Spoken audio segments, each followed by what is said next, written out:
kalau toh nafas itu wadah semua kejadian, maka fala tattakhidhu, oleh karena itu maka janganlah kau jadikan hu ing nafas menjadikan maksiatan itu maksiat. Kalau nafas ini sebagai wadah semua takdir, maka janganlah nafas itu kau jadikan sebagai munculnya maksiat. Lah, tentang maksiat ini kami jelaskan di bawah nanti sebagai penutup. Pertama, janganlah nafas ini jenengan jadikan sebagai takdir maksiat, jangan. Caranya bagaimana? Nanti. Yang kedua, wa amalan, lan janganlah kau jadikan nafas ini sebagai amalan perbuatan la'anahu kang nglaknati hu ing ati hu ing roh tadi sapa Allahu taala, Gusti Allah taala. Caranya bagaimana? Ini yang terpenting. Biar tidak jadi maksiat, biar tidak menjadi satu perbuatan yang Allah laknat. Assalamualaikum warahmatullahi wabarakatuh. Saudara-saudaraku yang dirahmati Allah Subhanahu wa ta'ala, semoga tayangan ini bisa membawa manfaat dan menambah keimanan kita di sisi Allah Subhanahu wa ta'ala. Selamat menyaksikan. Qala musannifu rahimahullah, kullu dzalika utawi saben-saben nafas iku bitakdirillahi, selalu bersamaan dengan takdiri Allah. Setiap napas ini Bapak Ibu itu juga bersamaan dengan takdir. Tergantung nafas jenengan, nafas kita yang kita setiap hari kita menghirup itu ditempati taat apa ditempati maksiat, apakah ditempati balak, ditempati nikmat. Ada 4 waktu takdir itu yang selalu bersemayam di dalam napas. Jadi napas kita keluar masuk niku membawa takdir. Membawa takdir, maksudnya di situ. Tergantung takdir ini nanti berupa yang mana. Tapi sebelum munculnya takdir itu ada qadha. Lah qadhanya itu di dalam hati yang kami sebut sebagai keinginan.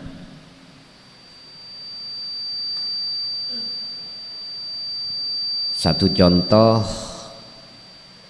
sebelum panjenengan rawuh datang ke majelis ini, di rumah ada keinginan.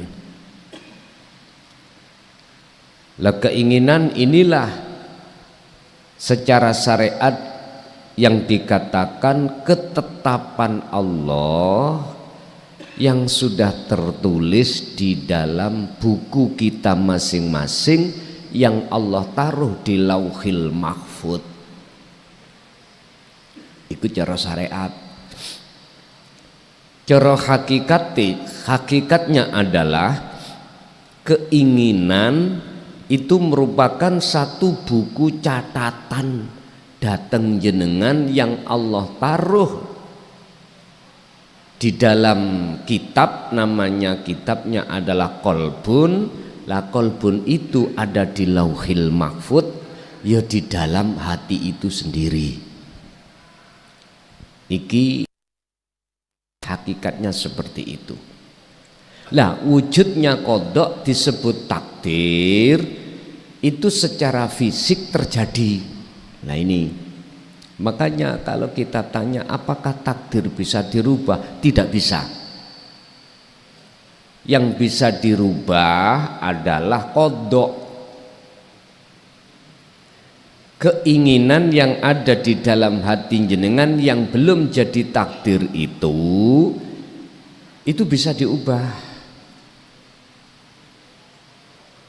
Jenengan tadi ingin mempunyai keinginan untuk ngaji, bisa jadi sebelum berangkat jenengan ubah.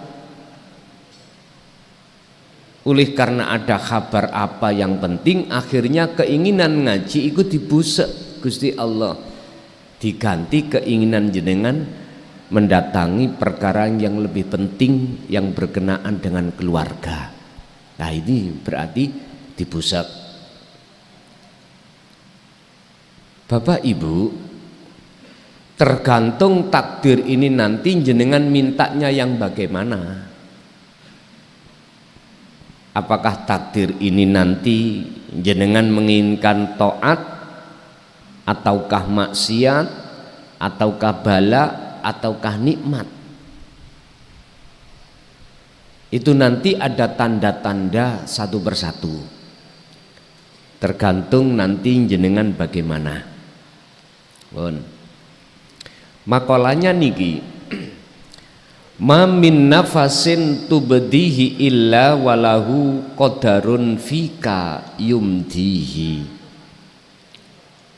Ma min nafasin, ora ono saking tiap napas iku ya, tubdihi kang ngelepas sirohu ing napas, illa walahu kejaba walahu iku tetep kedue Allah apa qadarun utawi takdir fika ing dalem sira yumdihi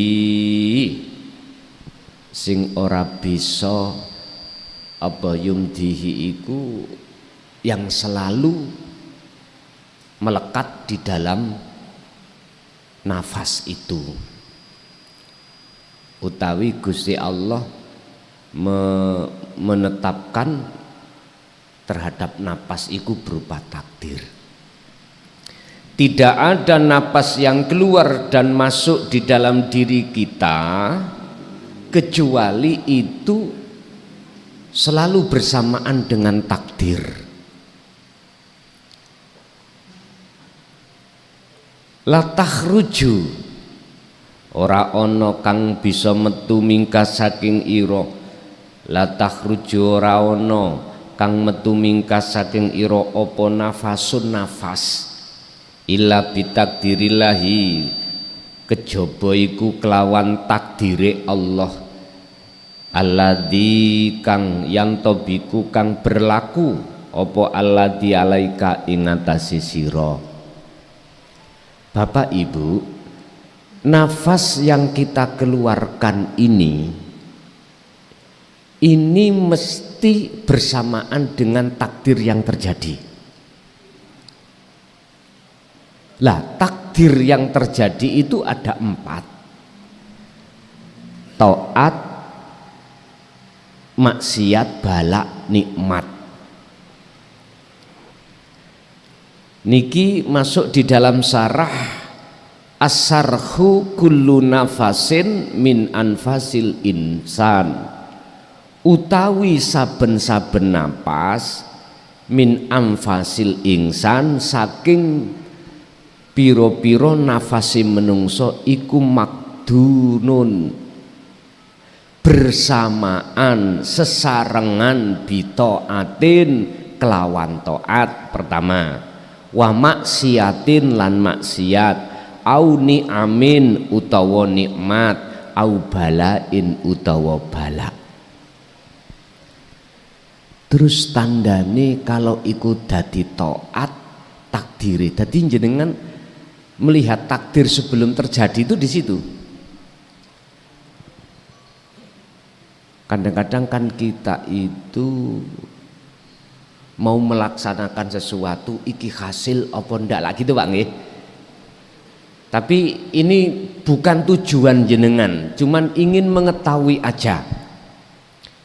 Tujuan kita bertauhid ini hanya satu, meninggalkan hati ini iman selain daripada Allah, yakfur bittaghuti, lalu wayu'min billah, kita hanya beriman, bertawajuh menghadap hanya pada Allah. Urusan takdir niki kan ini kan masalah makhluk. Silakan jenengan ingin tahu apa yang ingin terjadi, monggo. Tapi pesan saya itu bukan tujuan kita. Silakan, tapi dengan catatan wabtagi ilaihi wasilata. Jenengan harus memegang wasilah. Kalau jenengan tidak memegang wasilah, nanti munculnya takabur, Pak. Munculnya riya, atau munculnya adalah gumedhe, ujub. Kan ini bahaya. Justru ini penghalang, sifat yang seperti ini penghalang terhadap hati seseorang untuk menuju, mendekat dan bertemu Allah, penghalang.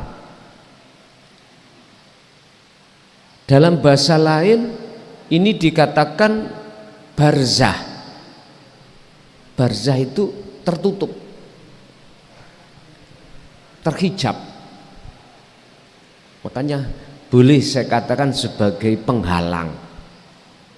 Tapi ini tidak akan menjadi penghalang manakala jenengan membawa wasilah. Wasilah itu penyambung antara ruh sampean, hati jenengan dengan Allah. Lah apa yang kami maksud wasilah ini? Dzikir. Wabtagu ilaihil wasilata wajahidu fi sabilihi.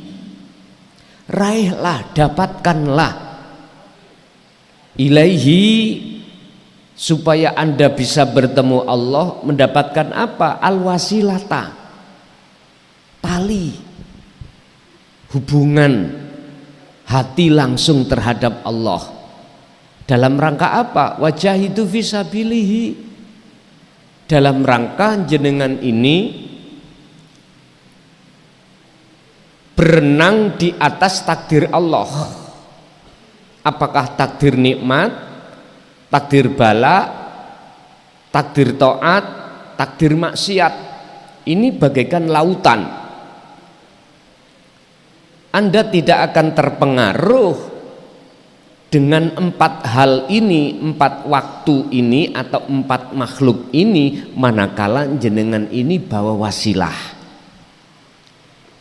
Kalau saya ibaratkan jenengan ketika saat berenang di lautan, itu kalau jenengan bawa wasilah, bawa kapal, aman Pak. Kalau kita nggak bawa kapal, mohon maaf lah Pak, kalau di lautan itu nggak sama di sungai-sungai. Di lautan itu arusnya deras, baik di bawah arusnya atau di atas ombak badai. Sepandai-pandai kita berenang Pak, ya kalau 1 jam, ini berhari-hari jenengan, bertahun-tahun sambil menunggu kematian, apa mampu dan kuat berenang di tengah-tengah lautan seperti itu? Nggak bisa Pak. Kita harus bawa kapal, dan kapal ini ya relatif, ada yang kapalnya agak besar, agak kecil, sedengan, tergantung jenengan numpang kapal apa. Kalau kapal kecil yang disebut perahu, saya yakin gampang Tapi lumayan daripada tidak membawa perahu. Bapak Ibu hadirin rahimakumullah, bagaimana kita akan bisa lolos dari halangan-halangan 4 waktu ini sehingga hati kita bisa sampai pada Allah? Wasilah, wasilah inilah Pak yang kami maksud zikir. Muhammad wadhkur isma rabbika bukrata wa asila. Ini ayat ini khusus seakan-akan itu hanya untuk Kanjeng Nabi, tapi aslinya ya untuk kita. Bahkan ada ayat yang bersifat umum. Allah menyebut amanu tentang zikir, ya ayyuhalladzina amanu dzkurullaha dzikron katsiron. Wahai orang-orang yang beriman, ingatlah kau pada Allah dengan sebenar-benarnya ingat dan sebanyak-banyaknya ingat. Artinya kapal iki Pak, kalau bisa sing besar, biar tidak mudah tenggelam atau jatuh ketika saat ombak besar atau badai. Maksudnya di situ. Berarti dzikir jenengan kali kula ini Pak Bu, jangan pernah ditinggalkan. Artinya jangan pernah ada niat untuk meninggalkan zikir.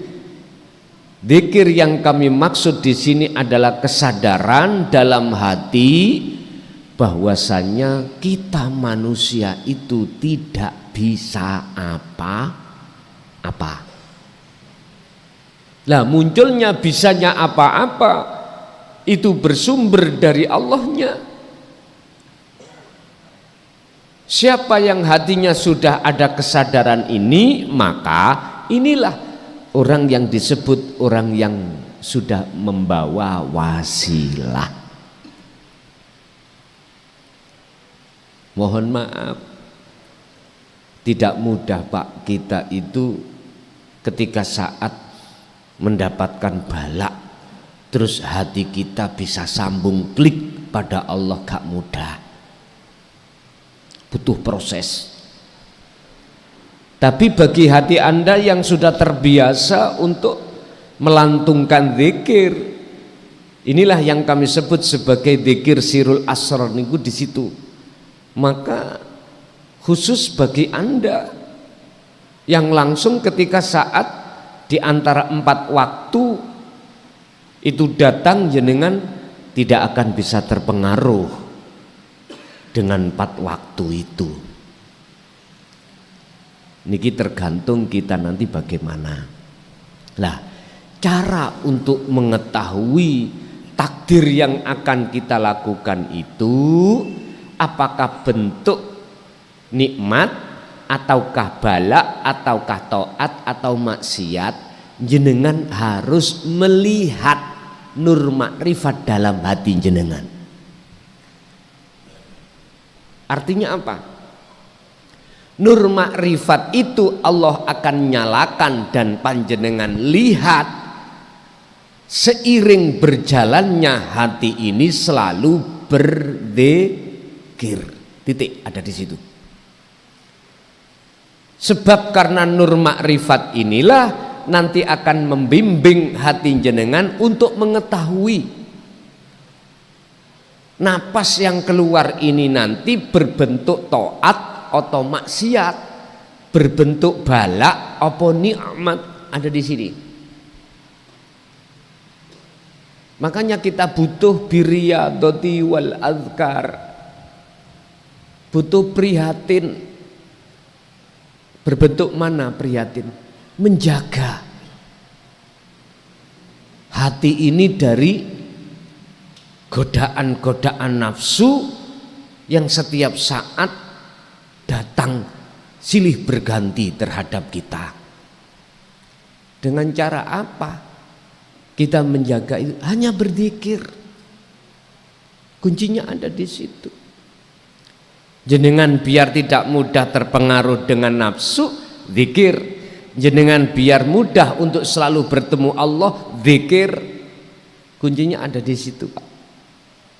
Lah ngeten iki nggih sampean taskhehkan, sampean tanyakan terhadap masyayikh yang lain yang lebih ngalim, lebih makrifatnya lebih kuat, sampean tanglet.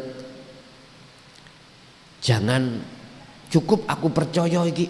Yo, boleh-boleh saja, tapi lebih baik jenengan harus cari muqabalah, perbandingan para masyayikh yang lain. Tanya, betulkah kuncinya ini? Niki secara enggak langsung saya perintahkan seperti ini biar jenengan tambah luas. Jenengan cari guru jangan satu, Pak, nek menurut kula. Sebanyak-banyaknya, khususnya guru tentang masalah tauhid. Jangan satu kalau menurut saya. Supaya jenengan nanti lebih luas. Lebih luas pandangannya, lebih luas jenengan iki bermakrifat pada Allah. Niku namung saran, Pak. Saran.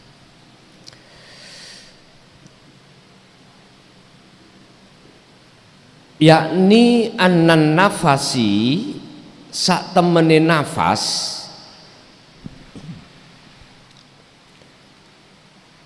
alladzi kang yakhruju kang metu apa nafas iku anna khabari anna iku mahallun dadi wadah lil hadasi maring piro-piro kedadean. Berarti nafas, sesungguhnya nafas itu sebagai tempat wadah semua takdir. Takdir tadi ada 4, Pak, ya. Bala, nikmat, taat, maksiat. Itu setiap hari, Pak. Setiap hari kita dikupeng itu. Tinggal kita milih yang mana. Atau bahasa ringkasnya, hati ini ngikuti Allah apa ngikuti nafsu? Hanya itu. Hati ini berjalan di atas jalan nafsu apakah di atas jalan Allah? Hanya itu. Dan semuanya ada konsekuensinya masing-masing.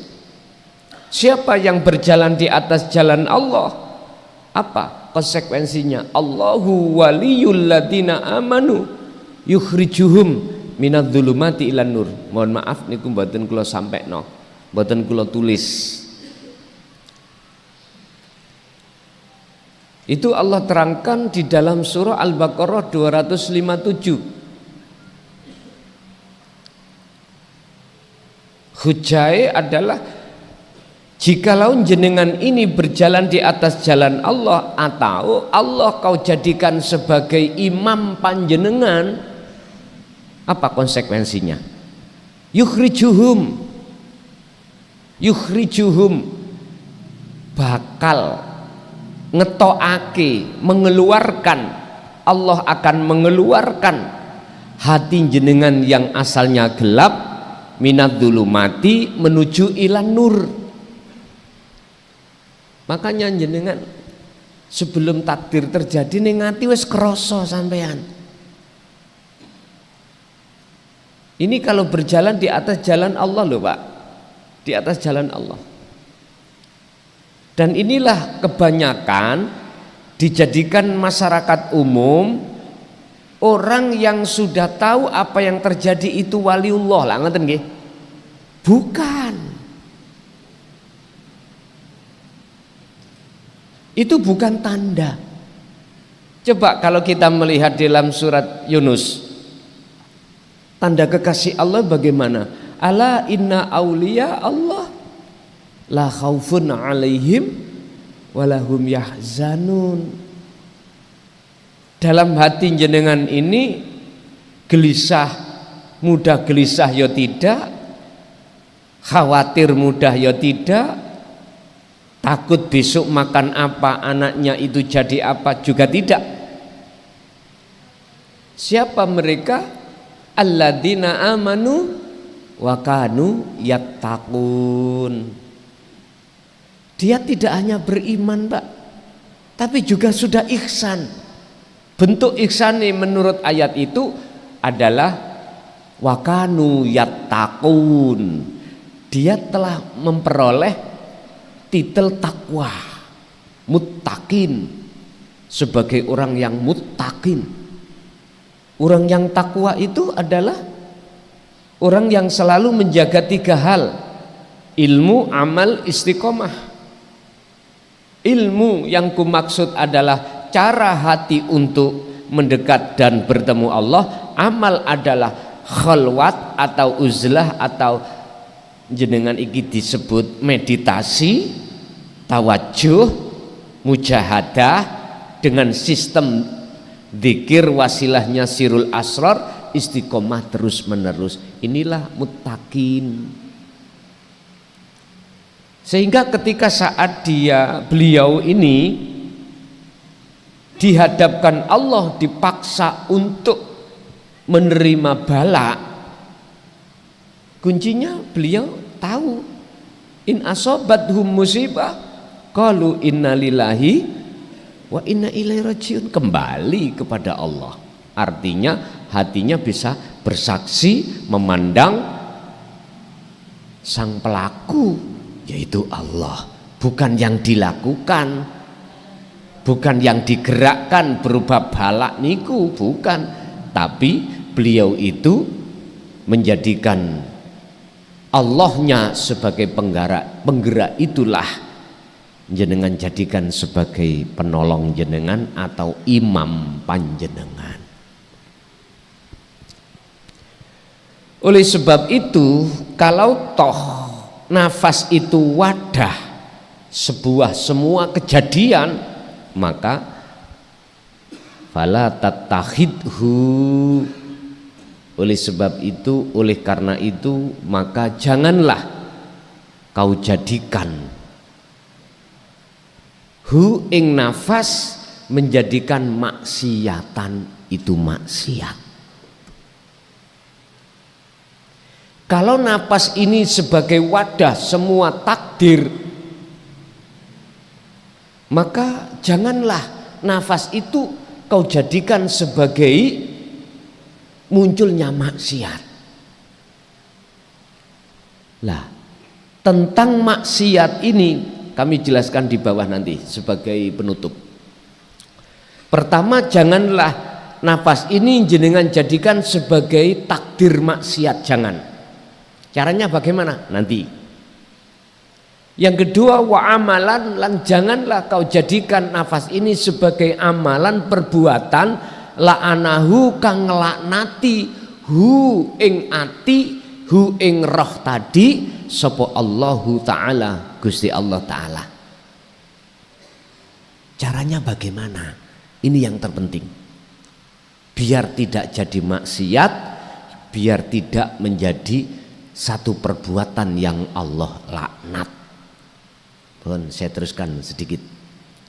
Wa yuqalu lan den dawuhake, apa sing den dawuhake athima ing maksud maksiat itu iku ida kholafatat kelane ngelanggar ahkam syar'i wal haqqi, piro-piro hukum syariat dan piro-piro hukum hakikat. Pun hukum syariat yang dimaksud maksiat itu yang mana? Ya semua perbuatan yang dilakukan oleh jasmani yang keluar dari apa yang telah Allah larang. Mana yang Allah larang itu disebut maksiat. Kok kita melakukan berarti kita maksiat. Ini secara syar'i, Pak. Tapi Syarah ini tidak hanya berbicara maksiat secara apa? Secara syar'i atau jasmani aja, enggak. Ahkam syar'i wal haqqi. Jadi di sini ada maksiat dua, Pak.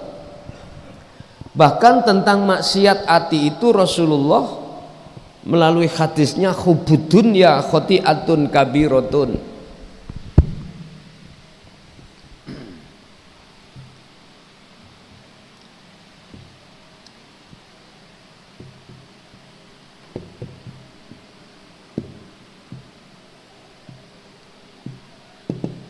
Maksiat secara syar'i, maksiat secara hakiki.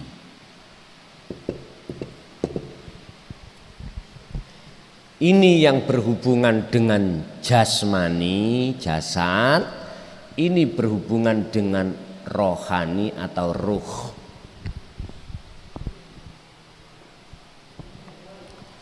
Kalau kita tanya maksiat secara syariat, ya hukum syariat berbicara.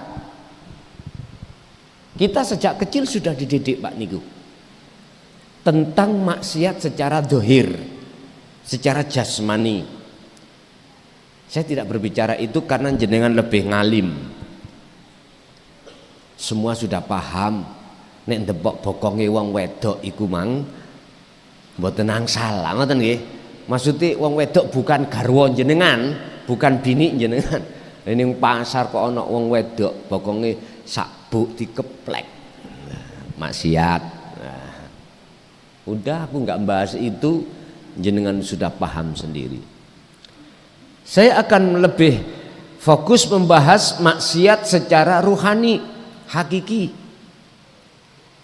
Mana maksiat secara hakiki?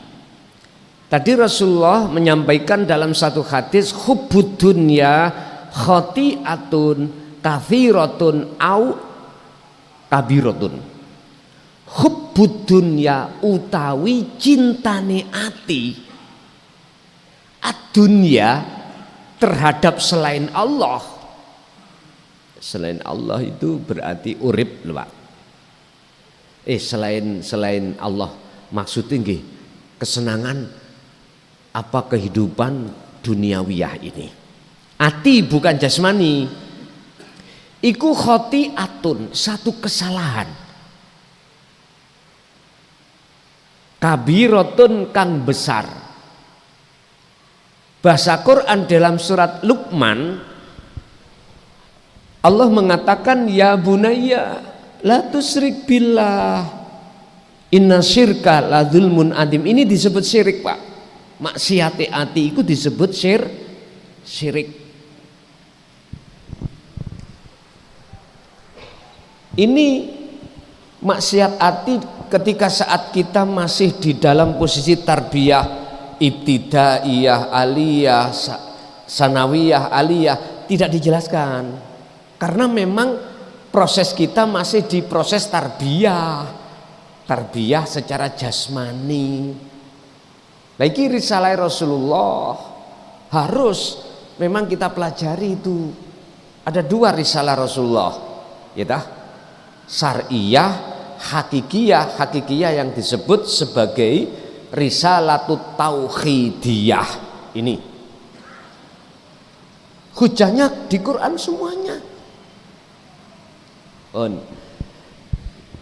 Sedangkan di zona ini, Pak, mengapa tidak dijelaskan ketika saat kita di ibtidak sanawi aliyah?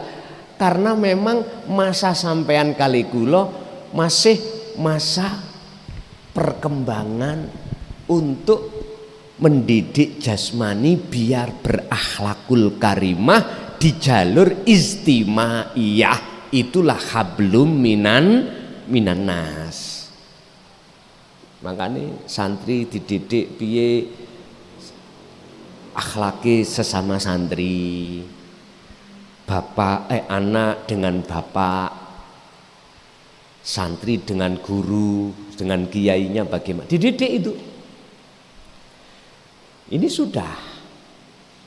Makanya jenengan jangan heran mengapa ini tidak dibahasnya di sini. Karena zona tempatnya. Nyun sewu. Laksana pasar, Pak. Pasar ini nonton kelompok-kelompok.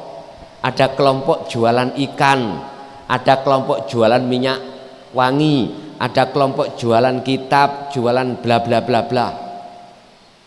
Pasar sing bener niku, tata kelolanya itu kudu pisah-pisah. Jualan minyak wangi di tengah-tengah jualan ikan, yo gak payu Pak, ambune amis terus, betul sakit, gitu loh. Pun, niki memang apa sih? Tata kelola. Hakikiyah tentang maksiat secara hakikiyah itu jatuhnya di hati, di ruh, bukan di jasad. Lah, maksiati itulah yang disebut asyirku. Syirik. Lah syirik ini ada dua macam, syirik jali dan syirik khafi. Syirik jali hanya diterangkan di dalam zona syariah. Syirik khafi hanya diterangkan di dalam zona hakikiyah, hakikat ini. Makanya jenengan jangan nyilokno pondok kae lho, ngajine ilmu kulit ae. Memang tarbiyahe iku prosese. Nek jenengan pingin cari pondok sing ngaji tentang ilmu hati, yo cari zona sing sudah zona hakiki baru ada. Makanya nanti kami sebetulnya itu Pak, tahun 95 sampai 2000 kami membuka zona syariah dulu itu di pondok itu. Belum pembahasan tentang ilmu hakikiyah. 5 tahun. Masuk 2000 kami diperintahkan untuk membahas zona hakikiyah. Lah zona syariah secara taklim muta'alim saya berhentikan. Lah pada saat itu santri-santri nggih saya suruh untuk keluar sana tutukan. Seingat saya itu kalau seingat saya babakan ilmu nahwu itu habis Alfiyah Ibnu Malik masuk Jawahirul Maknun berhenti sudah. Jadi belum sampai taklim muta'alim Jawahirul Maknun, belum sampai, itu langsung berhenti sampai sekarang. Lah ini muncul lagi agenda di dalam hati untuk apa? Untuk menyediakan lahan khusus pondok salafiyah laki dan perempuan. Ini kami masih pandang-pandang tanah rien Mbak. Tapi insya Allah ini sudah tahapan nyang-nyangan. Bahasa Indonesia nyang-nyangan, tawar menawar kali petani. Ismandar mungkin saged selesai tawar menawarnya itu. Tapi yang jelas masalah biaya untuk itu alhamdulillah sudah ada, tinggal ngedilkan harganya aja. Luasnya insya Allah kurang lebih hampir 2 hektar. Nah, wis cukupan lah Pak untuk pondok salaf ngaten. Mulai Aqidatul Awam, Jurumiyah, Amriti, Alfiyah ikut dalam konteks ilmu alatnya. Lah is duka kula masih dikasih umur apa mboten, kalau ndak ya alhamdulillah wis repot repot wis tak sawang tok ae sesuk ngoten. Pun Bapak Ibu, terus mana yang dimaksud maksiat secara rohaniah itu? Lewat surat Luqman tadi beliau itu berpesan terhadap anak putunya, ya bunayya, wahai anak putuku, anak putu saya, la tusrik billah, janganlah kau iku maksudnya yang dipanggil adalah hati, Pak, ruhaniyah jenengan. Wahai anak putuku, janganlah kau menyekutukan Allah. Artinya jangan kau membikin perserikatan, menyamakan sesuatu dengan Allah. Contoh, kula, Pak, saya dalam hati saya ada temuan bahwasanya ilmu ini milik saya, alim ini alim saya. Otomatis kalau saya sudah merasa meyakini ini adalah hak milik aku, maka pasti akan aku merasa yang ngaji itu aku. Kalau sudah saya masuk di gelombang ini, mesti saya akan merasa lebih baik daripada orang lain. Lu niki le, syirik khafi niki lah, Pak, yang jarang mau manusia untuk mendeteksi atau membersihkan, jarang.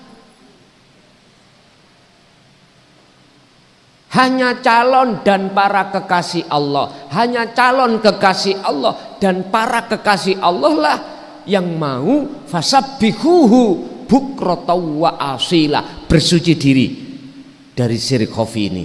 Padahal itu mulai sejak kita akil balik loh, Pak. Terus umpama ditumpuk ngono berapa nggih? Halo.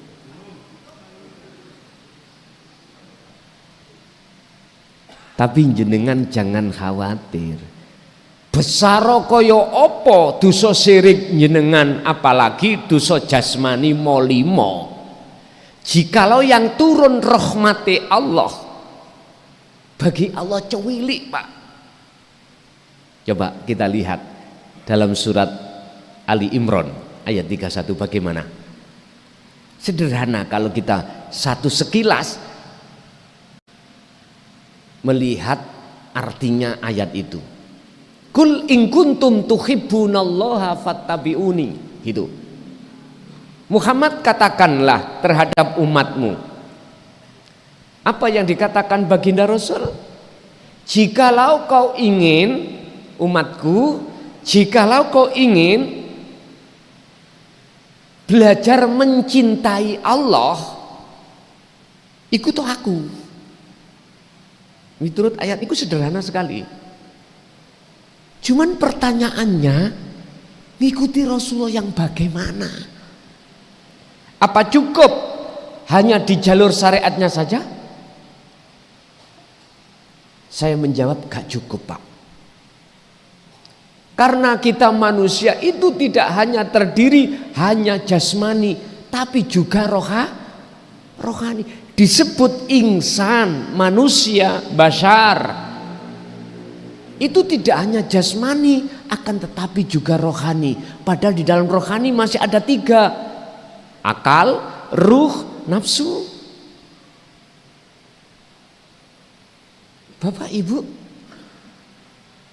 kalau boleh saya katakan, mengikuti Kanjeng Nabi itu tidak cukup di dalam hukum syariatnya saja, tapi hukum hakikat.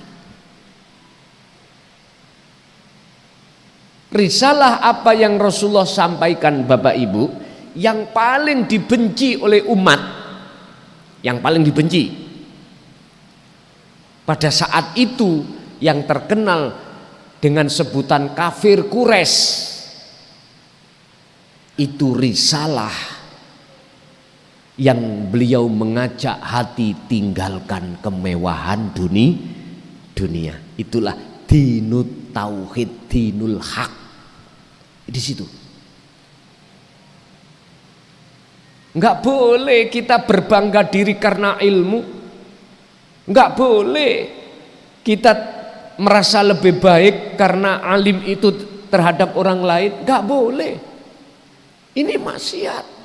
Maksiatnya hati, dan orang lain tidak tahu. Yang tahu kita, yang merasa kita.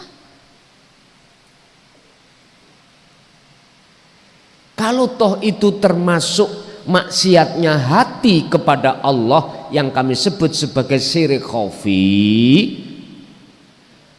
dari sisa umur kita tinggal berapa tahun kita tidak tahu, kapan sadarnya ini? Sementara satu sisi kita ditunggu kematian, wa min waraihim barzakhun ila yaumi yub'atsun. Bagaimana Allah menyebutkan dalam surah Al-Isra ayat 72, barang siapa saat di dunia hatinya masih buta terhadap Tuhannya karena selalu berbuat syirik, selalu membangga-banggakan selain Allah di dalam dirinya, kemudian dia mati, akhirat pun dia akan buta kepada Allah, wa adallu, dan lebih tersesat apa nih sabilan jalannya, naudzubillah.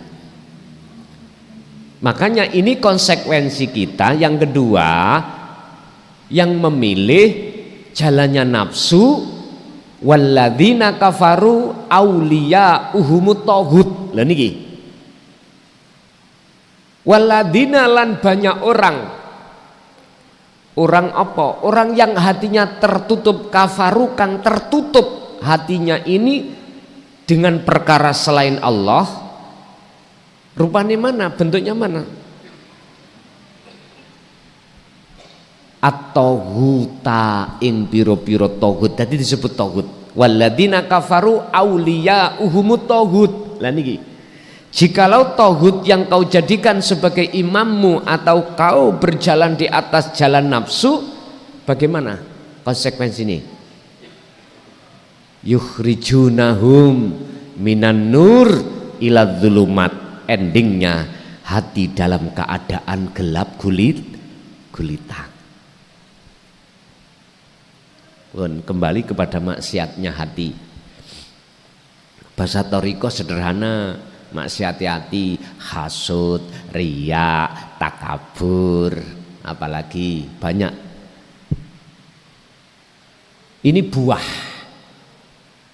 dari satu pohon, yang pohon itu kami sebut sebagai pohon basariah. Ini kami jelaskan pohon basariah itu di kitab awal jilid pertama, Pak. Kami sudah menyelesaikan ngarang kitab ini sudah 3 jilid di dalam kitab awal. 3 jilid, cuman yang masih kami cetak hanya 1, jilid 1 dan 2. Jilid 3 masih dalam penafsihan, Pak. Saya masih butuh taskhih terhadap para masyayikh. Nanti habis ditaskhih barulah kami akan bawa ke Jakarta untuk mendapatkan izin seperti kitab awal di jilid 1 dan 2 itu, Pak. Aku nggak mau kitab ini hanya dimiliki kalangan kita sendiri, nggak mau. Aku pingin kitab ini sampai di kalangan umum.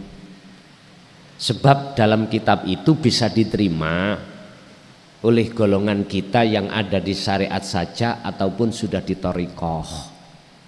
Bisa. Dan jujur mawon, biar nggak ada yang ingin bermain dalam pentasarufan kitab.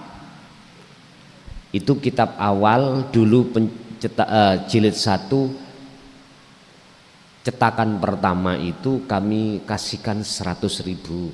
Kami sempat ditegur, Pak, ditegur oleh teman-teman ahli tasawuf. Gus, itu karya, biasanya kita itu menjual itu 400, 300, jenengan kok mek 100. Kalau mboten promosi lho, Pak ya, engko ngene dikira promosi. Enggak, saya bertujuan supaya bisa dijangkau kalangan menengah ke bawah. Lah berhubung ada pemohon setelah habis 5.000 kitab itu, ada yang mohon lagi supaya direvisi. Ada yang agak kurang, Pak. Apa? Dulu itu yang jilid pertama, pengeluaran pertama itu kalau hujahnya itu saya suruh cari sendiri. Di situ saya terangkan Qur'annya surat Al-Baqarah ayatnya misalnya 5, biar jenengan buka Quran ngoten karepin dhisik. Terus diprotes Pak, dikei saran, kami itu sudah tua-tua Gus, tolong sekalian ditulis ayate Quran biar aku gak buka-buka Quran. Akhirnya saya revisi Pak, kedua sudah selesai, jatuhnya harga akhirnya 150.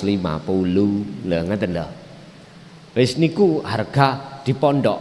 Kami tidak ikut campur di situ, sing nangani nggih admin pondok. Jujur mawon saya tasarukan untuk membangun pondok. Dan kami tidak ada unsur bisnis. Mengapa saya harga segitu? Supaya biar kalangan menengah ke bawah itu bisa menjangkau Pak. Sekarang zaman sekarang dengan zaman tahun 90 uang 50 niku berharga Pak. Kalau sekarang bagaimana? 50 enteng. Karena nilai rupiah kita sudah beda dengan dulu. Makanya saya sempat dikritik, nggak apa-apa sampean kritik, walaupun yang jelas hati saya tidak menjatuhkan harga yang lain. Enggak, saya bertujuan hanya satu, supaya masyarakat menengah ke bawah bisa memiliki. Apalagi nanti seperti ini Pak, jenengan wis tinggal jilid sendiri, dicancang karet, apa dicancang rafia, sing penting gak ilang, ngoten lho. Nek zaman sekarang Pak, ya ojo dicancang karet lah Pak. Nanti kalau sudah kumpul satu kitab, jenengan jilidkan sendiri. Kan ada Pak jepretan itu ya. Ampun rafia. Masalahnya kitab ini nanti biar dipelajari oleh anak putu kita Pak nanti. Yang jelas kitab sing sampean astoniki adalah jilid yang keempat. Jilid yang keempat Pak asli nih. Tapi mengapa harus sudah saya sampaikan? Apakah jilid 3 sudah dibahas? Belum. Jujur jilid 3 belum saya bahas. Tetapi nggak ada masalah karena iki ada mukobalahnya hikam niku di kitab-kitab yang lain sarahnya. Lha ngaten lho. Pun Bapak Ibu, kembali kepada materi kita tentang syirik sebagai maksiati hati. Wahai anak putuku, janganlah kau ruhaniyahmu itu melakukan perbuatan yang menyamai terhadap Allah. Berarti ketika saat saya merasa meyakini kalau ngajinya bisa ngaji karena diri saya, berarti saya menyamakan terhadap Allah. Bon titik. Niki kacamata hakikat, bukan kacamata syariat. Tapi lantas jangan kau artikan, wah berarti kelason niku Allah ya. Keliru, ini berarti gak paham. Bukan gitu.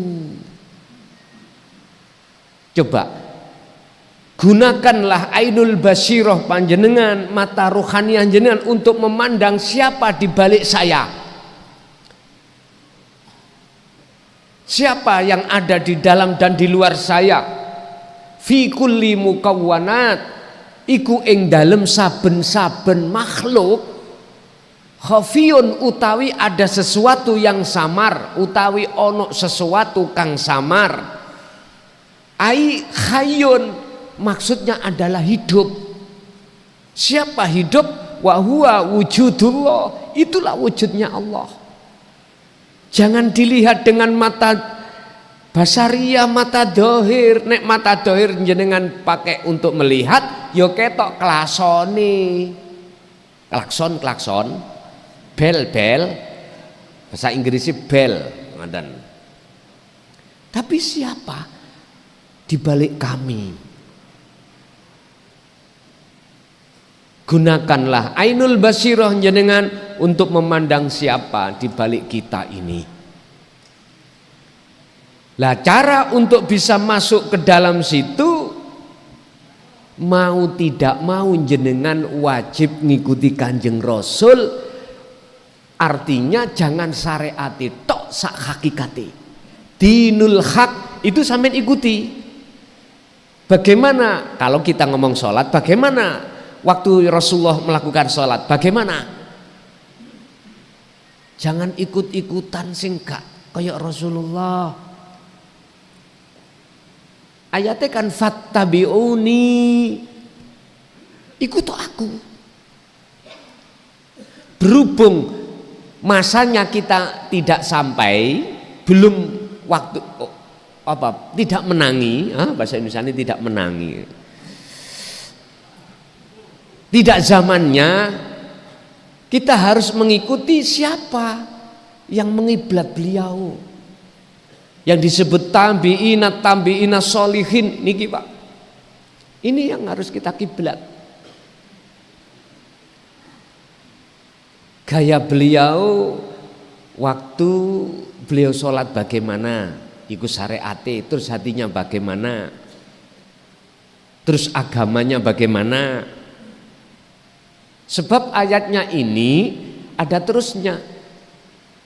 Jikalau kau betul-betul mengikuti aku, yuhibbukumullah, Allah akan menjadikan kau, menjadikan dirimu sebagai kekasihnya. Lah niki lho Pak. Kekasih yang paling setia Pak, yang tidak pernah meninggalkan kita, cuman Allah.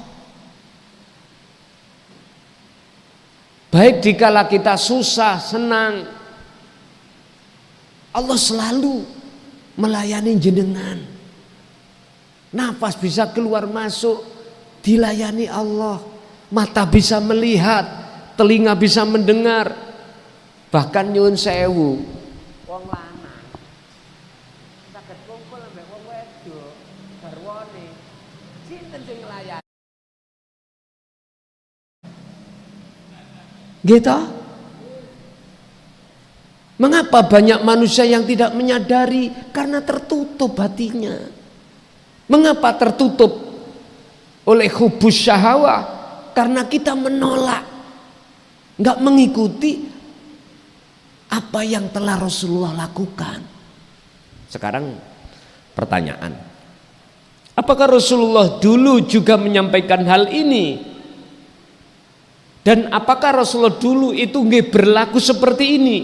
Oke, tolong dibuka dalam surat Al-Maidah ayat 87, ayat 25, dan juga surat Toha ayat 14. Itu menunjukkan bahwasanya ayat ini betul-betul menunjukkan bahwasanya Rasulullah tidak hanya menyampaikan, akan tetapi juga memberikan teladan. Dalam surat Al-Ahzab juga ada 21, laqad kana lakum fi rasulillahi uswatun hasanah. Isinya uswatun hasanah bagaimana? Alah, dilihat, liman kana yarjullah, mendidik hati supaya ada keinginan untuk bertemu Allah, wal yaumal akhirah, dan masuk di dalam alam akhirat. Ya, ini tadi lho Pak, alam bersaksi yang benar, musyahadah, asyhadu ke ilallah, alam di mana jenengan dengan ainul basirah bisa melihat hidup di dalam setiap mukawwanat, setiap makhluk. Tentunya ini dengan rasa.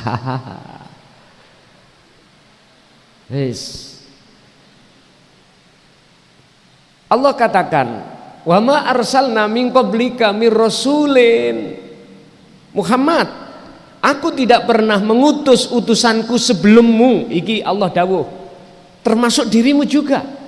Setiap rasul Pak wajib mengemban dan menyampaikan sekaligus mengamalkan dan memberikan contoh terhadap umatnya masing-masing tentang apa?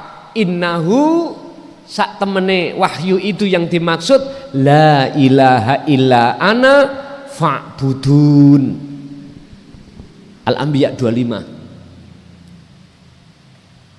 Untuk supaya paham tentang tauhid la ilaha illa ana, artinya supaya iman jenengan kali kula ini bisa mencapai tingkatan ihsan atau makrifat pada Allah, barulah jenengan yuhibbukumullah, dijadikan Allah sebagai kekasihnya. Lalu bagaimana dosa saya yang segunung tadi, syirik yang segunung, jasmani ini mau 5 nggak tahu prei lah bendino jadi minum 5 apa ika lupa ginseng. Jadi habis lokalisasi sini ganti lokalisasi sini, pokoknya nggak tahu prei loh, uangnya banyak loh Pak, ganti perempuan. Lah pengusaha uang ada, apa yang tidak bisa dibeli? Cari perempuan yang model bagaimana? Apa model ayam kampus? Apa model yang agak tua dikit? Uangnya berbicara bisa. Bagaimana dosa-dosa yang seperti itu? Wa yaghfir lakum dzunubakum. Mengapa saya katakan ini sebesar apapun dosa jenengan? Karena memakai jamak. Dzunub jam'un minad dambun. Dzunub niki dosa sing akeh. Nek danbun dosa saugel. Artinya dzunub itu tidak hanya dosa secara jasmani molimo, tapi dzunub di dalamnya adalah dosa syirik. Mulai kita akil balik, merasa sampai kita umur berapa ini, semuanya itu Allah ampuni karena rahmat yang turun. Tapi jikalau yang turun itu adalah sifat adile Allah, mboten enten Pak, penghuni surga itu mboten enten. Semuanya penghuni neraka. Karena apa? Kita manusia pasti pernah berdosa. Ayo, semua kita pernah berdosa. Tidak hanya dosa jasmani loh Pak, dosa rohani. Sehingga mengapa Rasulullah ketika saat dipanggil Allah Isra Mi'raj, beliau disucikan hatinya dari takabur, riya dan lain sebagainya, dibelah dan disucikan oleh malaikatul muqarrabin.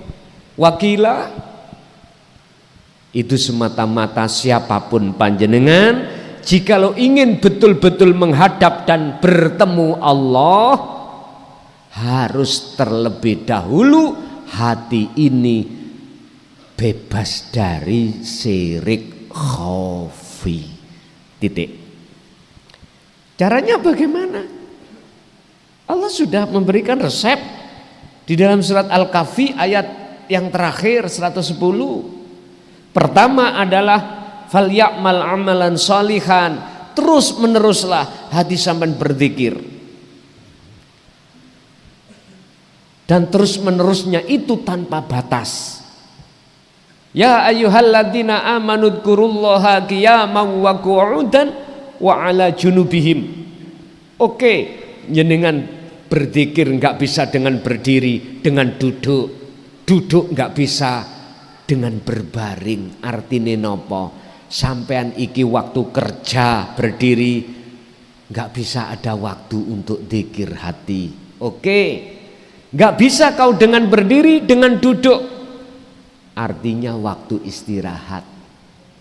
Duduk jenengan waktu istirahat. Kan mesti Pak, kerja jam 8, jam 12 berarti istirahat jenengan makan-makan apa rokokan, udah buat zikir. Ayat itu mengatakan jikalau kau masih tetap enggak bisa dengan duduk, berbaring, berarti ajenge tidur. Mau tidur, tak wis pol to Pak niki. Saking pentingnya zikir itu, mengapa Allah kasih keringanan? Gak bisa dengan berdiri, yo dengan duduk, gak bisa berduduk dengan berbaring. Ini kalau coro hakikat zikir adalah nyambung nih ati dateng Gusti kelawan dengan rasa ini Pak. Tapi kalau ayat ini surat Ali Imran ayat 191 ini kami terjemahkan secara syariat, yo maksudnya sholat. Kau nggak bisa sholat dengan berdiri, yo dengan duduk. kalau duduk nggak bisa dengan berbaring karena jenengan sakit. Iku berarti sholat saking pentingnya, ngeten lho bahasa syariat. Bapak Ibu hadirin rahimakumullah. Kalau dosa-dosa ini sebagai jaminan Allah ampuni, mengapa kita tidak lekas? Itu janji Allah loh Pak. Yuhibbukumullah sebagai jawaban syarat yang disembunyikan di dalam ayat itu 31 Ali Imran 31. Jikalau kau betul-betul mengikuti aku, kata Rasul, yuhibbukumullah, Allah berjanji pasti akan dijadikan kau sebagai kekasihnya dan seluruh kesalahanmu itu diampuni dening Gusti Allah. Ya udah, percaya monggo, ra percaya monggo, itu bukan urusan saya, tapi ini bisa dibuktikan, bisa dibuktikan. Tapi syaratnya hati jenengan harus ada keinginan untuk bertemu Allah. Itu syaratnya apabila nanti akan dijadikan kekasih Allah di situ. Bapak Ibu hadirin jamaah rahimakumullah. Lah terus ketika saat dalam hati itu ada syirik khafi, jangan harap napas ini yang keluar akan menjadi napas yang taat. Secara hakikat nggak bisa Pak. Karena sumbernya yang ada di dalam hati kita itu adalah syirik khafi, kotoran. Otomatis yang dilakukan jasmani, takdir ini adalah takdir maksiat bloko.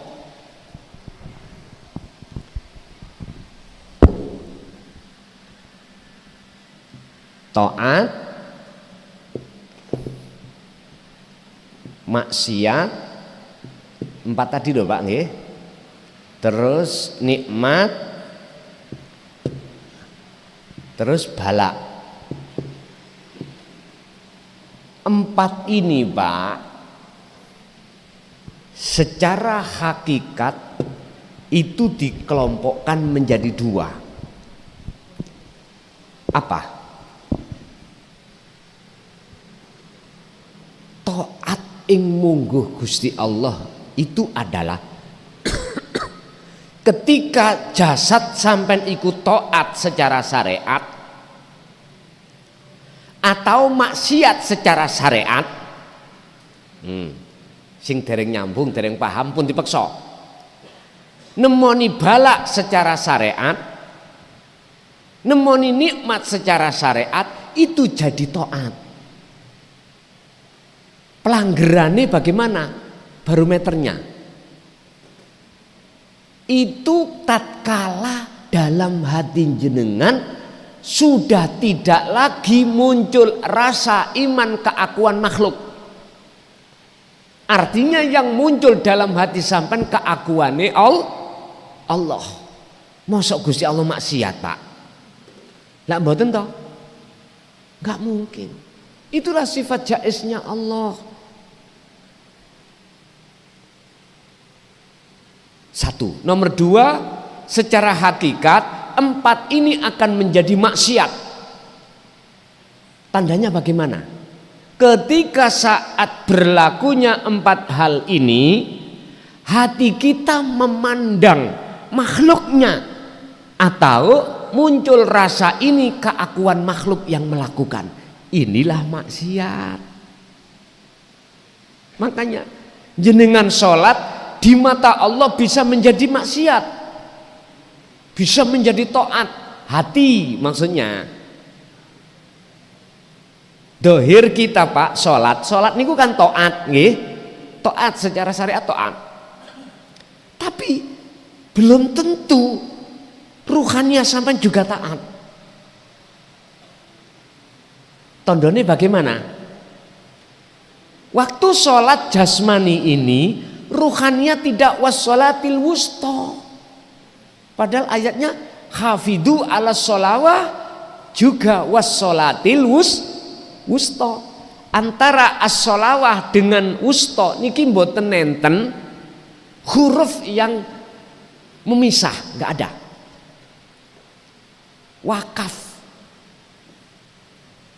Wakafnya nggak ada.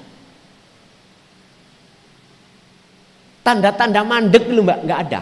Justru di situ Pak ada wawu ataf yang menyambungkan antara sholawah dengan wassolah. Sholawah itu berarti jamak, maksudnya al-maktubah 5 waktu berarti dilakukan oleh jasmani. Wassolatil wusta, wassolah iki adalah mufrad. Satu artinya nyun sewu ketunggalan ati sampeyan datang keesaan Allah. Berarti ini tidak hanya 5 waktu, 24 jam. Oke, terserah jenengan mengatakan sholat haim monggo, silakan. Tanda kalau kita ruhaniyah tidak wassolatil wusta, waktu jasmaniyah kita menjaga sholat 5 waktu, ruhaniyah kita larinya kemana? Ini wajah tu wajiyah atau ini wajah tu fatoros samawati wal ard, isinya langit dan bumi. Ternyata seluruh kita ngalami Pak, kalau sholat ini, hati ini melihat isi bumi dan isi langit. Itulah makhluk. Mengapa demikian? Itu surat Al-An'am Mbak, ayat 79 kalau nggak salah. Kisah Nabi Ibrahim. Dikatakan wama ana minal musyrikin. Saya sudah tidak lagi menyekutukan Allah, manakala ayat yang pertama ini wajah tu wajiyah, sesungguhnya kuhadapkan wajah ruhku wajiyah ke wajah Allah. Ini tentunya jenengan iki sebelumnya sudah mengenal wasilah, sudah membawa wasilah, sudah berlaku namanya dzikir sirul asrar setiap saat dan waktu, baru saged, baru bisa. Kalau itu belum kita dapatkan, bagaimana sampai bisa melaksanakan dikatakan terjadi khusyuk? Gak bisa. Iki logika lho Pak ya. Cara kula bagaimana saya bisa kenyang perutku, lah wong gak ada yang kumakan. Dikasih makan di depan saya, tidak saya makan, bagaimana bisa kenyang? Logika bicara. Bagaimana kita akan bisa bersepeda dengan baik? Lawang sepeda yang dihadapkan terhadap kita tidak mau kita tidak mau untuk belajar. Kapan bisanya? Akhirnya sepeda itu tidak manfaat. Ilmu yang sudah Allah kasihkan terhadap kita tentang tauhid ini, jikalau hanya kita dengarkan dan kita pahami, akhirnya menghasilkan sebuah nur dalam hati, yaitu hidayah kefahaman. Tapi jikalau tidak kita praktekkan, itu namanya percuma. Paham? Ilmu itu sebagai indikator pertama membuka kefahaman kita supaya melakukan amaliyah dengan benar. Orang yang sholat tidak tahu ilmunya sholat, itu ya kurang baik, bahkan tidak baik. Mestinya disempurnakan, ilmunya itu difahami lalu dipraktekkan. Nah, mestinya gitu. Makanya kita setiap bulan ngaji, bahkan punya kitab sak lemari, tapi moh kholwat, moh dzikir, moh praktek. Nggih nyun sewu Pak, estu nyun sewu. Sampai kenal Imam Ghazali, pengarang kitab, gitu. Terkenal tahun itu seluruh dunia, bahkan kitab yang sering saya baca Ikhya niku Pak. Di situ ada satu makalah menceritakan beliau dapat rahmat Allah itu, beliau dimasukkan Allah surga itu bukan karena sholatnya, bukan karena zakat, puasa, hajinya, gara-gara pas nulis mushaf kitab Ikhya ada lalat yang nyemplung di asbaknya mangsi. Nek cara kita ngomong asbak kan asbak rokok ya toh. Ini beliau biarkan sampai kenyang, dia tidak menggurak. Apa menggurak? Mengusir enggak, terbang sendiri. Dia lihat, loh, jangan dilihat dari lalatnya atau persoalan sepele, jangan. Lihatlah kondisi beliau ketika saat hatinya kemana. Beliau itu bertemu Allah fi kulli mukawwanat, di dalam makhluk lalat. Tapi makalah ini jangan jenengan simpulkan, oh berarti Imam Ghazali waktu sholat itu gak ketemu Allah. Jangan. Itu contoh kecil aja. Oke, ini di jalur taat Pak. Di jalur maksiat mungkin kita tahu 21 di hadis itu mengatakan ada seorang wanita penghibur hidung belang, tiap hari selalu dia itu melayani. Tapi mengapa Allah masukkan surga? Hanya sepele kalau kita lihat, gara-gara beliau itu kasih minum sama anjing. Sampai akhirnya disimpulno mari ngondol terus ngombeni. Ya gak gitu.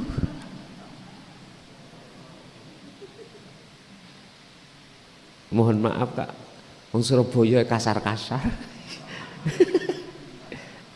Bahasane. Jadi dulur kula sing wonten Madura niku katut pisan kuliah. Asale enggak boleh melok katut. Ya ini gembul wong Surabaya. Sama ta. Kalau kita mau gembul api ya panas, gembul air ya dingin, tergantung. Dan itu enggak ada masalah, yang penting ati sampean bawa wasilah. Wis. Jikalau jenengan menginginkan napas itu bersamaan taat di mata Allah, jawabannya adalah wa'tasimu bihablillahi jami'an. Peganglah erat tali Allah, zikir itu, biar tidak menjadi maksiat. Pun. Lalu secara syariat, pemahaman dari sisi mana nafas itu dijadikan sebagai tempat atau wadah kumpulnya semua takdir. Bapak Ibu niki bahasane boleh nok mukasafah, gak apa-apa. Mboten napa-napa.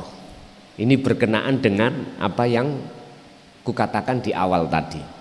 Jikalau jenengan hanya sekedar ingin tahu apa yang akan terjadi, koreksi nafas. Coba. Itu jikalau tidak ada nur yang ada dalam hati sampean tidak akan pernah tahu. Lah cahaya makrifat yang Allah nyalakan itu alasannya sebab kita terus menerus berzikir. Udah. Nanti di situ jenengan akan bisa mengendalikan seakan-akan. Dijadikan taat secara syariat bisa, walaupun itu maksiat.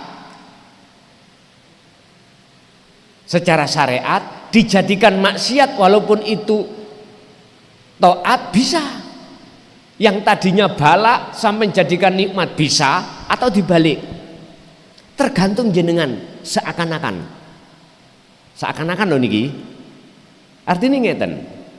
Jenengan itu bisa mengendalikan. Pingin taat mesti jadi taat. Pingin maksiat mesti jadi maksiat. Pingin balak mesti jadi balak. Pingin nikmat mesti jadi nikmat. Tergantung jenengan. Caranya bagaimana? Tolong wala tafarroku, janganlah kau lepas sesuatu yang menjadikan alasan Allah menyalakan nur makrifat dalam hati sampean. Apa itu? Zikir. Tatkala nur makrifat itu Allah nyalakan, maka apa yang manusia lain tidak tahu jenengan tahu. Karena apa? Karena telah dibukakan oleh Allah pintu kasaf jenengan. Tapi saya ulangi, itu gak penting. Buat jenengan yang memang betul-betul merajut hubungan pada Allah. Apakah perlu itu kami kejar? Kasaf itu tergantung jenengan. Dalam makalah lain Pak disampaikan, insya Allah makalah 105 berapa gitu, kita belum sampai di situ. Itu mengatakan bahwasannya nur di dalam diri kita ada dua, ada nurullah, ada nur makrifat. Ada kasab suwari, ada kasab maknawi. Bagi orang-orang pelaku sisalik sairin, pelaku perjalanan untuk mendekat dan bertemu Allah, tentang kasab suwari, nurullah ini yang membuka alam kasab itu gak penting. Gak penting. Yang terpenting adalah kasab maknawi. Berangkatnya dari cahaya nur makrifat. Nur makrifat akan menyala seiring berjalannya zikir yang selalu kita pegang. Tapi jikalau itu nanti jenengan terus mendawamkan, mengistiqomahkan zikir untuk bertemu Allah atau menyalakan nur makrifat, kok ya Gusti Allah buka kasaf niki, pasti tidak akan mempengaruhi jenengan. Aku yakin. Tapi jikalau jenengan iki beralih tujuan ke kasaf suwari, tak jamin siapapun kita pasti akan terpengaruh.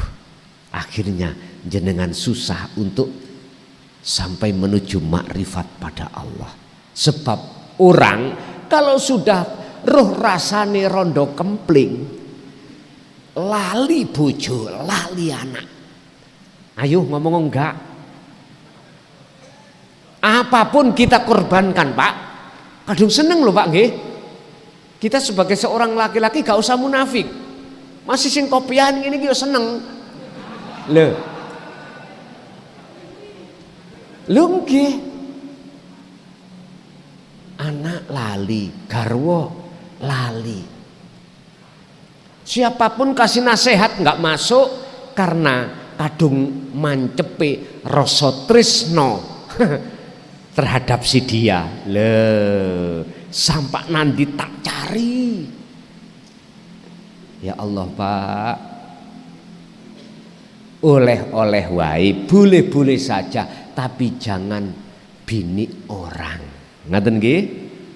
Estu boleh-boleh saja, sing penting jangan bini orang. Tapi rondo kan bukan bininya siapa-siapa, nggak apa-apa lah ngoten.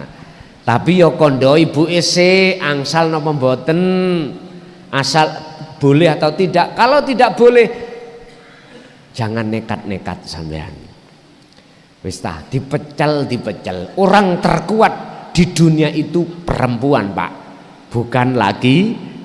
Dari sisi tenaga memang seakan-akan laki-laki, tapi kalau sudah di atas ranjang brengos iki langsung pepleh. Os niku contoh mawon. Artinya apa? Nafsu iki Pak, mohon maaf, sealim apapun kita, nafsu lebih ngalim. Sepandai-pandai kita untuk mensiasati biar tidak terdorong oleh nafsu, ora iso, nggak mampu Pak kita itu. Yang bisa mengalahkan nafsu hanyalah Allah. Lah caranya biar kita terbebaskan, minimal kita tidak mudah terpengaruh oleh godaan nafsu, larilah kepada Allah terlebih dahulu. Larilah, Anda kembalilah, wa anibu ila rabbikum, kembalilah kau pada Tuhanmu. Wa qala aidan fafirru ilallah, larilah kau kepada Allah. Setelah kau sampai pada Allah, pasti jenengan ditolong. Kesimpulannya makalah 30 ini Bapak Ibu, napas yang ada pada diri kita tergantung jenengan jadikan taat maksiat, monggo di mata Allah. Jikalau enggak ingin menjadikan maksiat, makalah tadi sudah kami sampaikan, fala tattakhidhu maksiatan wa amalan la'anahullahu ta'ala.